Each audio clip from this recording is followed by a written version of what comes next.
what do you see that the average creator, even an experienced creator like me, doesn't see? People think that social media is this mystery black box, that it's something revolutionary, it's something new. It's not.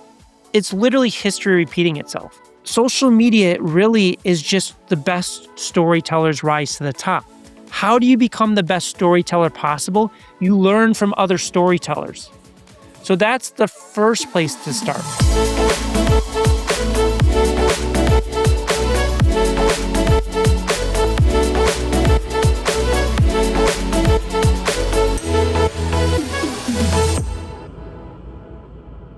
Welcome back to Call Her Creator. All right, I have a confession to make to you guys. I've been creating content for years. I've built an audience of more than 250,000 followers combined. I run a social media agency. I literally study Instagram for a living. And there are still days when I post something that I'm convinced is going to absolutely crush it, and it totally flops. And then I post something I almost didn't want to share, and suddenly that one's reaching hundreds of thousands of people. So this always makes me wonder, do any of us actually understand what makes content go viral? Or are we all just creating, posting, and hoping that the algorithm picks us up? Today's guest says virality is not luck. Brendan Kane, he is a viral growth genius whose hook point methodology has generated 60 plus billion views, 100 million followers, and over 1 billion in revenue for elite brands and A-list celebrities. I'm talking Taylor Swift, Rihanna. He's overseen $200 million in marketing spend while working with MTV, Paramount Pictures, Disney, Fox, Netflix. Brendan pioneered YouTube's first influencer campaign in 2007 and proved that his own system works because he's got over 1 million followers, and he did it in just 30 days. So today, I'm not going to ask Brendan for another list of 5 tips to go viral. I really want to understand what separates content that gets 500 views versus 5 million views. Can it actually be engineered? What are we getting completely wrong about hooks? So Brendan, welcome to Call Her Creator. Yeah, thanks for having me. It's a pleasure to connect with you and everybody that's tuning into this. Yeah, we're so excited to have you. So I'm just going to get in it with you because people can do their research on you if they want. But man, 60 billion views at this point, when you look at a piece of content, what do you see that the average creator, even an experienced creator like me, doesn't see? Well, the first thing that I look for is structure. And that kind of sounds a bit strange. People think like, oh, it's the most creative person, the most creative idea is always going to win. When in reality, the things that win repeatedly, the creators that consistently break through, go viral, the accounts that consistently do that are typically using a structure to harness their creativity. So when I look at social media, when our team looks at social media, what we're looking for is called a format. And a format is simply a structure that is repeatable. It's proven to have success time and time again. So I'll give you some examples so that you can kind of conceptualize it. Like I'm sure everybody listening to this has seen Man on the Street. It's pretty self-explanatory. You know, a random stranger, or you approach a random stranger in the street and the story unfolds. Now, the beauty of that format and all formats is it can be used for any industry, any niche. So for example, Man on the Street, you have an account like School of Hard Knocks, where the creator approaches very successful people on the street and asks them, how did you become successful? How did you make your first $1 million? How much money was the most amount of money you made in a year? Then you could have somebody like Body by Mark, who's a nutritionist, a fitness expert that goes up to fit people on the street and asks them, what is your fitness routine? Or you can have a photographer like Alex Stemp that approaches random strangers and asks them, can I offer you a professional photo shoot? So that's an example of a format. Another example that I'm sure a lot of people have seen is called 2 characters, 1 light bulb, where it's the same person plays 2 different characters and they debunk a common myth or misconception about society or an industry. You have Erica Kolberg that uses it for like legal fine print. What happens when your AirPods break or when you miss a flight? You have Mark Tilbury that uses it for finance. So the beauty of this is there's, hundreds, if not thousands of these formats out there. Like our team of researchers have analyzed over 400 of these formats at this point. We spent about 15,000 hours analyzing these formats. So the first thing that we look for is a creator if they're having success or not having success, are they using a repeatable format? Because without that, basically what you're doing is you're just throwing stuff against the wall and hoping something sticks. And yes, maybe you get that one that goes viral, but you don't know why. So the next piece of content, you're again just throwing stuff at the wall and hoping it sticks. And more importantly, if it doesn't work, you're kind of just like hitting your head against the wall and like, what am I doing wrong? And the reality is, it's typically not about your message. There's nothing wrong with you. There's nothing wrong with your brand. It's just you're not leveraging the right format, the right context to express what you want to say. The beauty is anything can go viral. Finance can go viral, nutrition, real estate, law, insurance. It doesn't matter what your niche is. You just have to have this structure to it. And if you have the right structure, you find the right format, that will allow your message to succeed. I love that. How many people are on your team? We're about 25 people right now. Okay. I honestly thought you'd have like hundreds of millions at this point just because of all the content that you're studying. Okay, so are you saying that anyone in any niche, like, should they approach this as go find someone who's doing really well in your industry and then study the structure of what they're posting? Is that what you would tell them to do? So you can definitely start in your niche. Now, sometimes you won't find somebody that's like consistently breaking through in your niche. So we oftentimes says, yes, look in your niche, but making sure that they're using a format. So first, how do you determine whether they're using a format? So you simply go to their account and see, are they using that same structure over and over and over again? So for example, man on the street, are they using man on the street over and over and over again? Or if they have a video that did went viral, it had 1 million views, are they using that same structure? If they're not, then they're probably not a good reference for you to study. And if there's not somebody in your specific niche, then you can go outside of your niche to start looking at people that are using these formats and structures. Because again, remember, a format can be used for any type of industry, any type of message. Like we just talked about, like Two Characters, One Light Bulb, where Erica Colbert uses it for law. Mark Taylor uses it for finance, or Man on the Street. You have it used for entrepreneurship, for nutrition, fitness, photography. So what I often say is pay less attention to the content and more about the context and structure that they're using. But yes, as you're either starting or if you're trying to kind of find that next growth step for you, it's all about going out there and finding the right format that fits your voice, fits your resources, what you want to achieve. And sometimes that's found in your industry. Sometimes you have to extend beyond. I love you saying that because you're you're right. We work with some very boring industries like customs and logistics. We're probably not going to find someone that's going viral with customs and logistics, but we could still go find that viral format and work Yeah. it into their niche. I do think that sometimes people are like, oh, we're in finance. We can't do stuff like that. Actually, you can. You just have to turn it into your own voice. It doesn't have to be funny if you don't want to be funny, but you could still find the structure that they're using and try to incorporate it in your own strategy.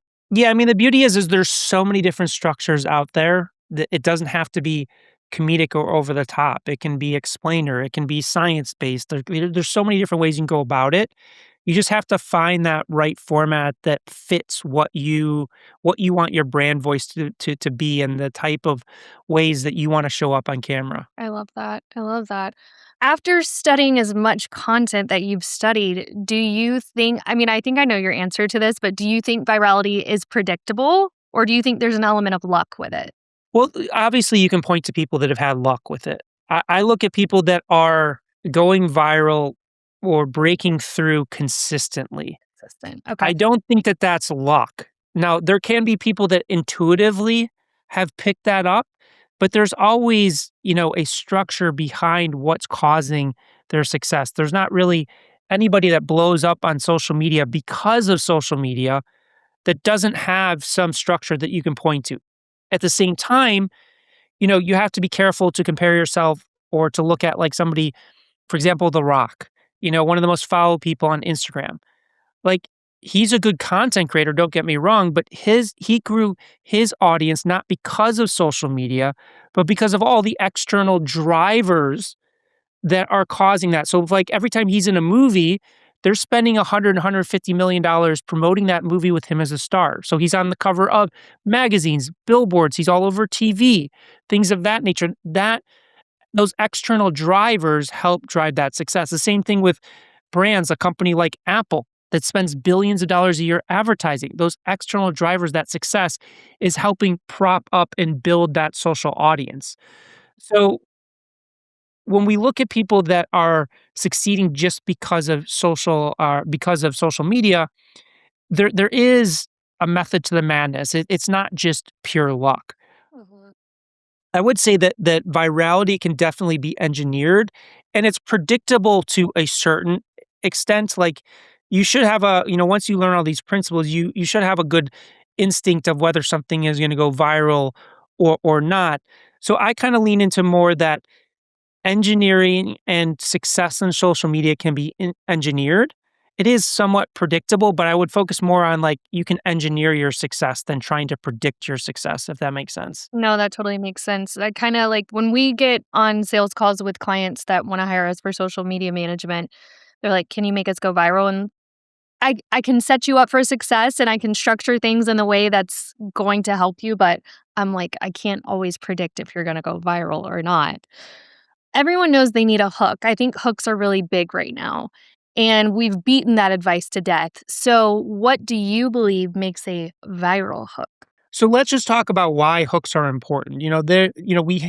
We live in this world where we're essentially professional content consumers. We consume more content than ever before because we have it at in the palm of our hands with these things. Like, we can just keep scroll to the next one, scroll to the next one, scroll to the next one. So what's happening is our subconscious mind is making split-second decisions on what we're gonna consume and what we're not gonna consume. So that as we're scrolling, it's determining within split seconds if we're gonna stop or not. So the hook is critically important to our content because if people don't stop the scroll, it can't build retention. And if we don't build retention, the algorithm won't serve our content. Why? Because retention keeps people on these platforms longer, and the algorithms are designed just to do one thing, which is keep people on the platforms longer so they can serve more ads and thus generate more profit. Mhm. So the hook really is to set a clear expectation to both the subconscious and the conscious mind that this content is worth stopping for and watching. So Mhm. there's many different ways that you can look at hooks. Let me just start with kind of the place that most people make the mistake in their hook is they try and do way too much. Is, for example, they're speaking, they have a title card, they have captions, they're moving. There's no clear visual hierarchy of where you want the subconscious mind to focus on. And if the subconscious mind doesn't have a clear focus of, oh, I want you to focus on, what they're saying, or I want you to focus on the title card or the captions or this specific movement, the subconscious feels like it's being left behind, and then it'll scroll to the next video.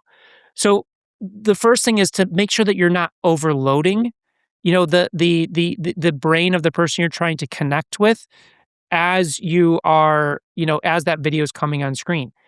Some videos, like, if you remember, and they still work today, like top-down cooking videos. Like, it can just be a slight movement of how they, like, express the food on the screen that gets people to stop. It doesn't always have to be talking, it doesn't have to be words, it can be a specific movement. So, now that we kinda know what to avoid, well, what do we wanna focus on? So, number 1, I look at it of we wanna make sure that we're setting a clear expectation that there's gonna be a clear payoff for the viewer if they watch this video. That payoff can be many things. It can make people laugh. It could be suspense. It could be that they're gonna learn something. But you wanna have a clear expectation that there's gonna be a payoff that's worth watching. As we consider that payoff, we wanna make sure that we're also not saying something that they already know, or they think they know what you're gonna say. So, for example, like, if you're creating a video about meditation, if you start the video by saying either on a meme card or captions, or saying, you know, when you meditate, it calms your mind, or meditation is the key to releasing anxiety or stillness. If I think I already know this, Yeah. even if that creator has a unique perspective, they're gonna move on to the next video. Another big contributing factor to success, and this is another area that people really get wrong, is we live in a completely different paradigm when we're talking about organic social media, about going viral, building audience, than we did pre-social media. What does pre-social media tell us? It tells us we want to create a niche message for a niche audience that will result in, what we're looking for, that they want to buy from us, they want to connect with us, things of that nature. The challenge is social media is completely different because the algorithms, there's over 1 billion pieces of content uploaded to all the social media platforms every day. These algorithms have so much content that they can serve to your core customer. So if you think about your core customer that you're trying to reach, it doesn't matter if it's on TikTok or Facebook or YouTube or Instagram. When that core customer you're trying to reach opens up that app you're trying to reach them on, there's probably at least 150,000 pieces of content the algorithm can serve to them based upon the people that they follow, the content they've engaged with, the actions they've taken. So you have to understand you're no longer just competing against your direct competition. You're competing against Kim Kardashian, ESPN, LeBron James, Netflix. You're competing against Yeah. all this content. So when we look at crafting a hook or crafting content in general, we really lean into what we call at Hook Point the Generalist Principle.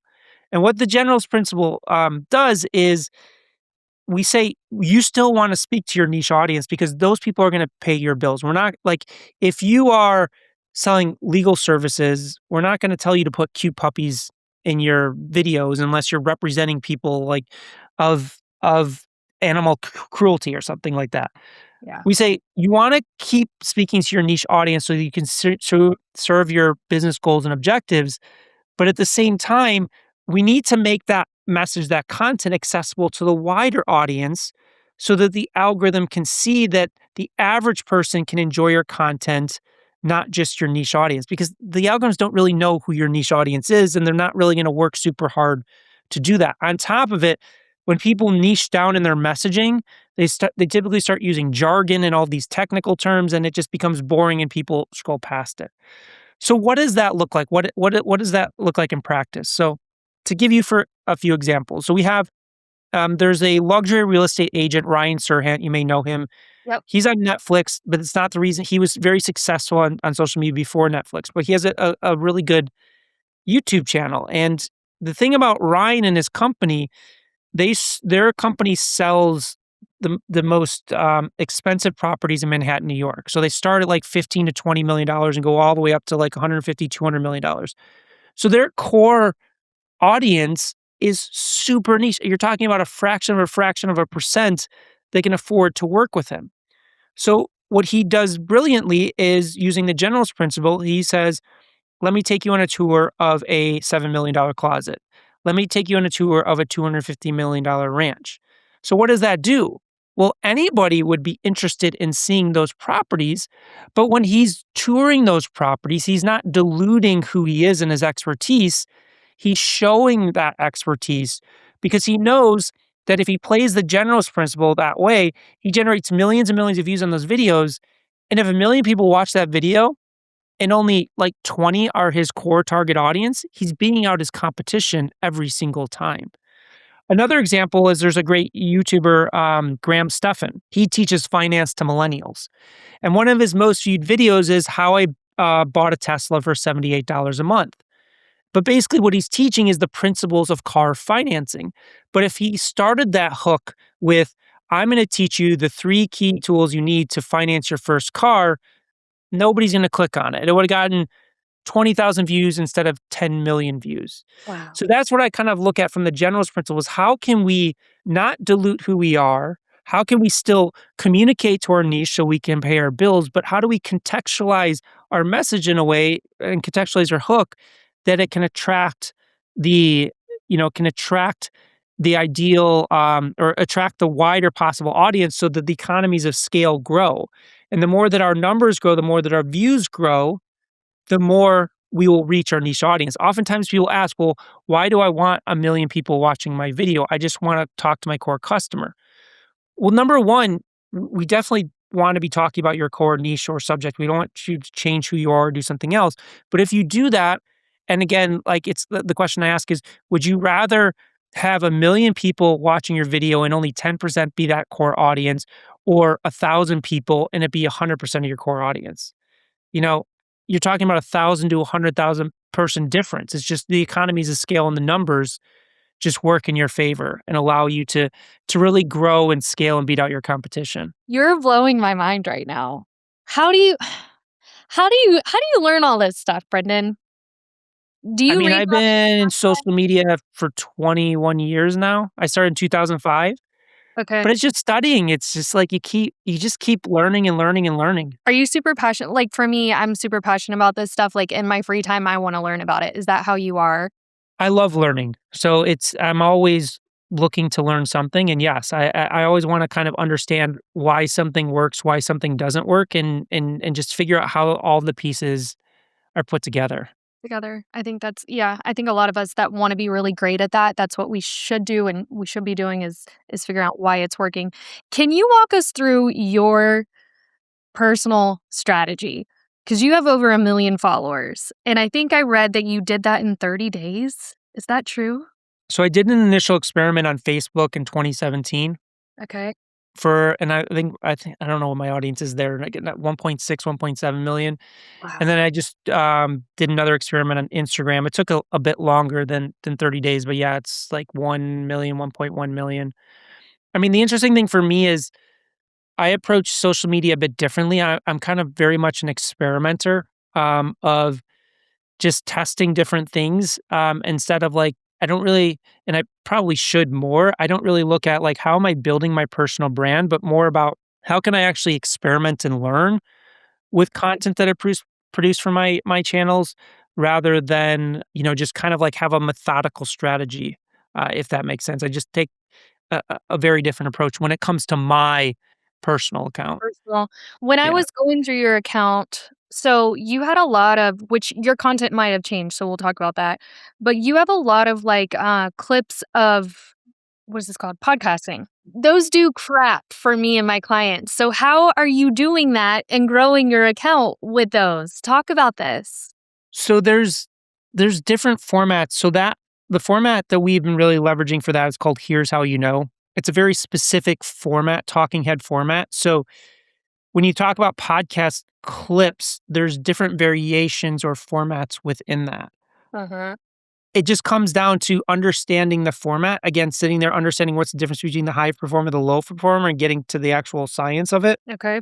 But the interesting thing is the content you've seen on my account for the past 3 months, that's all AI. It's an AI avatar of me. Shut your So, mouth. so we've been building out a platform and really testing, connecting our data set to video AI output. Because what I've just seen is that we can give people the best insights and data in the world. Yeah. But if the execution, if the production is off, there can be a major disconnect in performance. So again, like I said, I'm a huge experimenter. I love to experiment. I love to learn. So that's what we're doing right now is we're testing that very specific format, which we've done about 20 hours of research on that format and connecting our insights uh, to this new platform that we're building from an ideation scripting and then AI video production. Okay. And just so the audience knows too, like his views on these, like 202,000, 482,000, 578,000. So these aren't even, this is AI. This isn't even you. I mean, it's Yeah. you.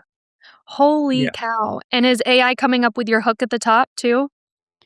So yes, but we have been shaping it. So again, like, Or- so when we take a format, we basically take an account that's using a specific format on a specific channel. So let's just say it's like Man on the Street, School of Hard Knocks on Instagram. Our team of researchers will sit there. We use a process called gold, silver, bronze, where we open up a spreadsheet and we have gold, which are the high performers, the ones that are really breaking through, silver, which are the median, the average performers, and bronze, the underperformers. Okay. And what we do is we really sit there and cross analyze what is the difference in the use of that specific format and those gold high performers versus those underperformers. So we spend like 15, 20 hours just comparing and contrasting. And what we're looking for is what we call performance drivers. These are things, again, that drive performance up or drive performance down. So each format has its own unique DNA of different performance drivers, but they can be things like the hook. What's the difference in the hook between the high performers and low performers? Is there a strong perspective shift? Um, Mhm. what we call work to wow ratio. How hard does the viewer have to work in order to understand the concept of the video? How well do they leverage tension, pacing, tonality, all of these things? So what we do is we really distill a format down into like the core elements that we believe drive performance versus detract performance. So, for example, with that format that we're using for AI is our team of researchers had done that process at gold, silver, and bronze. And Mhm. then what we do is we build a script template, like a structured template for what a script looks like in that format. Okay. Then we train the AI model and we just oversee the AI model to see how good is it in coming up with the hook, how good is it in coming up with the script so that we can guide it and shape it. Uh, So that's kind of the approach that we've taken with that because I've just seen that there's just so many, and I'm sure you run into these people. There's a lot of business owners there that want to have social media content, but they don't have the time or energy or the desire to do it, or they don't have the time or energy to perfect the production part of it, like the nuances of doing it. Because you could again give somebody the best script in the world, and it underperforms because one element is off. It could be that the pacing was off, the tonality, the camera angle, all of those things. So what I'm validating and testing in the hypothesis here is if we can cut out the mistakes on the production layer, how much does that increase the likelihood of performance of content? wow. Incredible. We a lot of our clients actually will send them like, "Hey, we just need this here's your B-roll list for this month." And it'll be like a list of 10 things to record.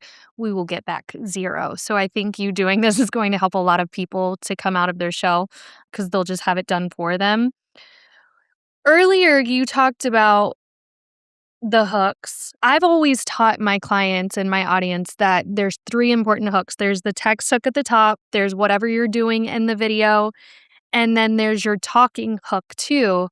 But you really had my brain kinda turning where you're like, actually, when you do all these hooks, are you saying that that's too much for the unconscious to really know what to focus on? No, no, like you bring up a valid point. Great videos typically have more than one hook to Uh-huh. increase retention, but you want to be careful of how much you layer in those first 3 to 5 seconds. I see. You just want to make sure that like you could have somebody talking and they could have multiple hooks as long as it's very easy for them to follow what's being said and they're not being distracted by other visual elements on the screen.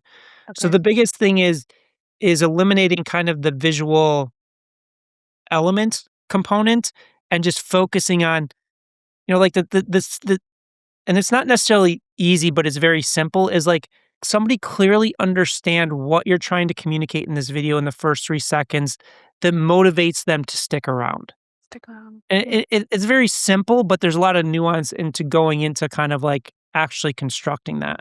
Because a lot of people just wanna say too much or do too much or start using technical jargon or it doesn't make sense, things of that nature that really destroys performance. Could you talk to us about how to come up with that? Because a lot of these people listening, we're kind of divided into two. There's people on here that are creators, they know what they're doing, yada yada. But then there's also the creator that is just getting into content creation and they don't know how to come out with a hook. You're talking about jargon, which I hear you on that too. Like a lot of people will start talking industry jargon and you've lost people because they don't know what you're talking about. So if you were talking to someone who's like, okay, I'm gonna start posting consistently. What would you tell them to focus on when it comes to their hooks that they're when they're starting out? Well, I would say that one of the easiest ways to get started with this is just go into AI, whatever tool you use, whether it's Anthropic and Claude, or if it's OpenAI or it's Google Gemini, whatever platform you and use it as a brainstorming tool. Just go like one of the things that I love doing is I just love talking into AI. It's a lot easier than typing, where you can just click the record button and it'll transcribe what you're saying. And you literally can just go in there and say, "Hey, I want to create a video about X, Y, and Z. Mm. Give me 10 hooks to make sure that I am applying the generalist principle and I'm not using over technical language," and see what it comes back with. And a lot of times it's maybe one hook is good. Take that one hook and just say, "Hey, this one is the select. Come up with 5 more like this, 10 more like this."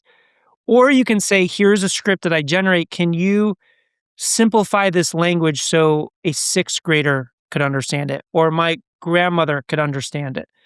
AI is a very powerful tool in terms of brainstorming and kind of tweaking language and understanding how to contextualize your message differently. It's not going to make you go viral on its own. You still need to understand what makes content successful. But if you're just starting the simplest way and you don't have a big budget or you don't have the ability to hire a team, Mhm. just play around with AI and just throw things at it and just help it shape, content and messages for you so that the average person could understand it. I like that. And when we're doing this, say somebody listens to you, and I love what you just told them. That's the easiest way to get started. They've listened to you. They've posted like a week or two of content. How much content do you actually have to test before you have enough data to know what's working? It's a great question. The thing is, the first place you want to start is not looking at your own data. It's a big mistake that people make is they just keep looking at their data and their content expecting to find the answers. But if you haven't broken through several times and you're not using a format, you're not going to find the answers. Okay. That's why I recommend going out and studying other people's content first and other channels. So I started my career in the movie industry and I went to film school. So what do you do in film school? Well, they sit you down, you watch classic movies and you break them down. They make you write a screenplay, but first they teach you the elements of how to write a screenplay, the structure of it. You read screenplays. All of these elements you learn before you create. And that's Mhm. the same thing with social media. People think that social media is this mystery black box, that it's something revolutionary, it's something new. It's not. It's literally history repeating itself. For example, Man on the Street, which we talked about, the first time that format was used was in 1954 for the first season of The Tonight Show. So that format generates billions and billions of views today, but has been around since the 1950s. You have somebody like Mr. Beast, his challenge format was first used in I think it was 1997 for MTV's Road Rules, and then it was used for Survivor before Mr. Beast. Ryan Serhant's property tours, it was the lifestyle of the rich and famous in the 70s and 80s. That, two characters, one light bulb. Austin Powers was using that in 1999. So Mm. social media really is just the best storytellers rise to the top. How do you become the best storyteller possible? You learn from other storytellers. So that's the first place to start. Once you've done the research, you've identified what format that you want to use for your content, and you create a piece of content. You take the reference that you found on one side of the screen, and then you put your video on the other side of the screen, and you compare those two. You don't only start comparing your own content when you've had several breakthroughs in that same format. But that's Yes. a mistake that people make is they keep looking at their own data and their own content. Mhm. Wow. How do they pick who to go look for? Can they look for anyone that's just, like, been successful with their structures? Or do you have Yeah, so there's a few things. Number one, again, you want to make sure it's not like a celebrity or an account driven by external factors. So you don't want to do like Ariana Grande or The Rock or, somebody like, for example, the girl that was an obsession. I can't remember. Like she's blowing up on social media. You can't, they're driven by external factors. So you want to Okay. make sure it's not driven by that. You want to make sure that they're using the same structure over and over again. In terms of finding those, you can just start searching for them. So, for example, let's say you're a chef. You go into the Instagram Explorer page or into TikTok or YouTube, and then you can do like cooking format or cooking hacks or cooking tips or things of that nature and see what comes up. And again, if you see something on the Explore page or you see a video that comes into your feed that has 10 million views, you have to make sure to click on that creator's profile and see, are they using that same structure at least 5 or 10 times to break through. If they're not, then they're probably just using a trend and that's not a good reference. Hmm. Man, you're good. Okay. If you lost your account tomorrow and your reputation, your connections, all that, and I had to give you a brand new Instagram account tomorrow, what exactly would you do for the first 30 days to grow that account? I would study and identify a format. That's the first thing I would do. I wouldn't even focus on creating content. I would focus on what is the format or formats that I want to use and study as much as possible what makes those formats work and then start creating content. And then just using that exercise of creating video and putting it against a reference and measuring it side by side. Can you ever throw in different formats, or do you want us to stick to the same one if possible? So in the beginning, you're probably going to want to test different formats to get a sense of like what you like, what feels natural, what feels authentic, what you think you can pull off. Okay. I will say that the more time you spend with the format, the better that you're going to get with it. I don't want you doing 10 formats at the same time. There's no rule to it. Like you can and be successful. I personally think it diminishes your chances. In the beginning, test different formats, see what feels good. Again, what's authentic, matches the resources that you have, the time that you have. Mm. And then once you get into it, you'll kind of find, oh, this one I think I can really spend time with, or maybe these two. But you don't want to be doing 5 or 10 at the same time because again, it's just like if you're starting out, it's kind of like the analogy is like if we're going to learn a new language, you don't start with 5 languages at the same time, you start with one. So that's kind of the way that I look at it. I love that. Okay. Before we get into our rapid fire questions, I know the girlies want to know more about Taylor Swift. Can you tell us anything about working with her, or what did you get to do with her? So I worked with her very early on. I'm very bad at dates, but I think it was probably around like 2010. I initially got introduced to her because I was doing some licensing deals with MTV. I honestly had no idea who she was at the time because she was not a global superstar. Yeah. But like the things that I can say is she's wicked smart. She is the reason for her success. Yep. Sure, she has great team around her. Her father's wicked smart, has helped her. Mother's really a great person. Her team is great, but I mean, she's the reason she's successful. Like, I think she was like 16 or 17 at the time when I was working with her, and she was just very nice, very humble. Everything that you hear and read about her of caring deeply about her fans is 100% true. Um, Very smart, very capable, cares a lot. And yeah, I had the pleasure of working with her and her team for like 2 years. A lot of that time was with her team, but we helped her build some technology to really capitalize off of her scale and growth.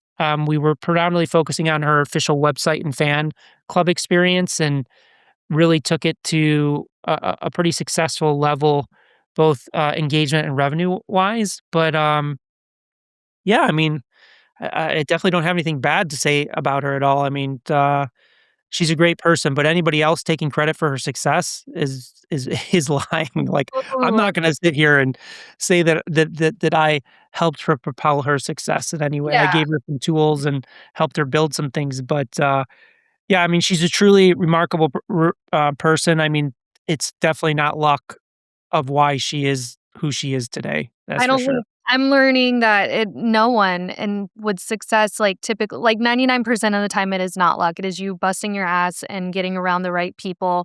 Can you tell us how you got to where you are now? Like, gosh, you own this big company, and you've built 1,000,000 followers, and you were in film, and you've worked with all these amazing, incredible people. Like, how give us the cliff notes of how Brendan got to where Brendan is now.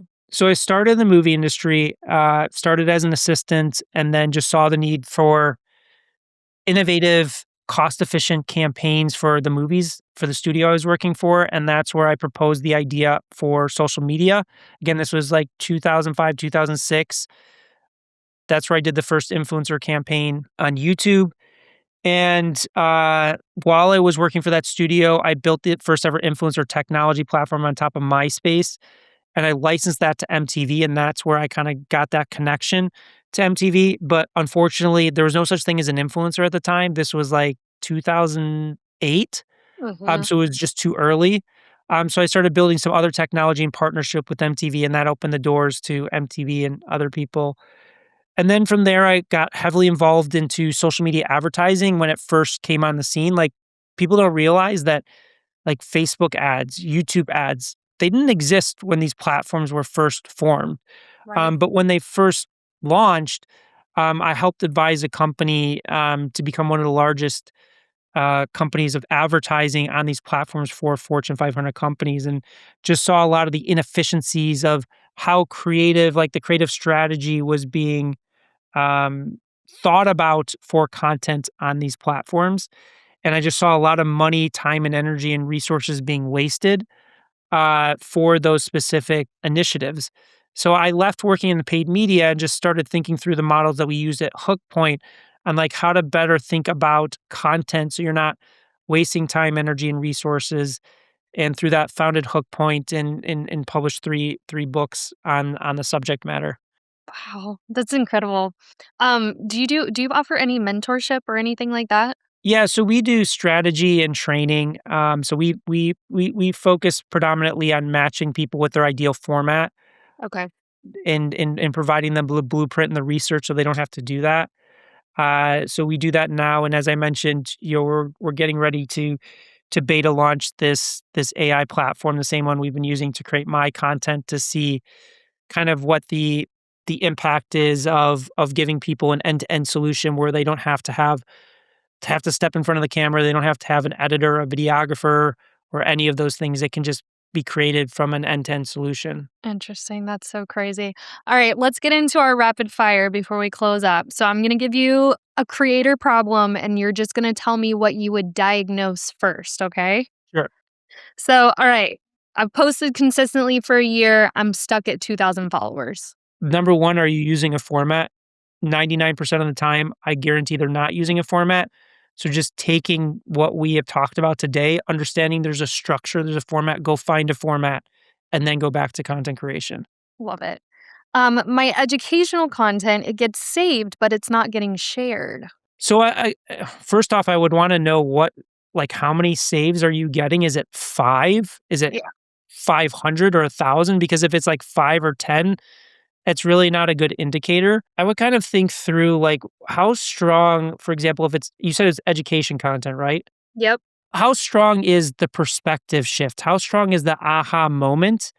Because people share content because they want to come off smart. Now, that's not always a conscious decision, but they share content because they want to help their friends or help people, but they want to be the one that shares that information because they're attaching themselves to it.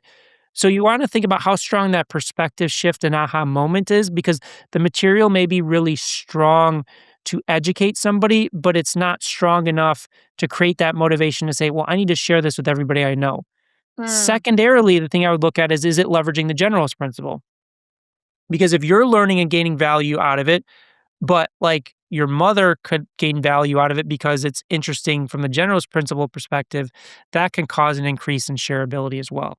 that's so good.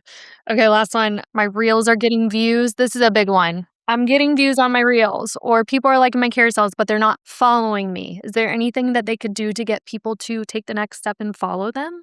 So again, I would want to understand like how many views are you getting and how consistent is that? Because like, and you will see this, and we were talking about this earlier, somebody could get 1 million views on one video, but it doesn't correlate into follower growth.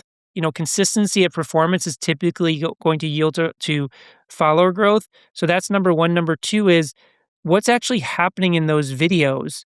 Like, for example, if you're just posting like, these are extreme cases, like let's just say you are a nutritionist, but you post a video about somebody falling off their bike and it has no correlation to a personal brand, then it's like, and I would kind of, again, like a big lesson or a big tip I would give to people is start to consciously consume content on social media because we typically use it from a passive perspective. When you see something that generates millions of views, think about like, what is this video communicating to me? Would I actually follow this account because of what I've seen? If not, why? Where's the disconnect? And typically, the disconnect is there's no connection from the viewer to the person that's creating the content. That connection isn't strong enough to make the person say, I have to see more of this person. Mm, mm. So good, so good. Okay. To close this out, how can people connect with you? When can we get this tool that you're building? Tell us about that. Yeah, so they can go to hookpoint.com. That would be a great place. If they want to kind of dig more into this methodology, I'd recommend checking out my latest book, and they can just go to um, the guide to going viral.com and they can get a free PDF of that book. Love it. Let me just make sure. Yeah, no, it's guide to going viral.com. Okay. To get that, they can connect on Instagram. I do look at DMs or messages, LinkedIn as well. But I think the best place to start is like go to Guide to Going Viral if you want to dive deeper into the methodology, or you can go to hookpoint.com. I'm giving all of my employees, I'm going to buy your books. I'm going to buy everything you have. Like, you are so intelligent when it comes to this stuff. It wasn't just fluff. So I am so appreciative of you being here. And thank you so much, Brendan. My pleasure. It's a pleasure to connect with you.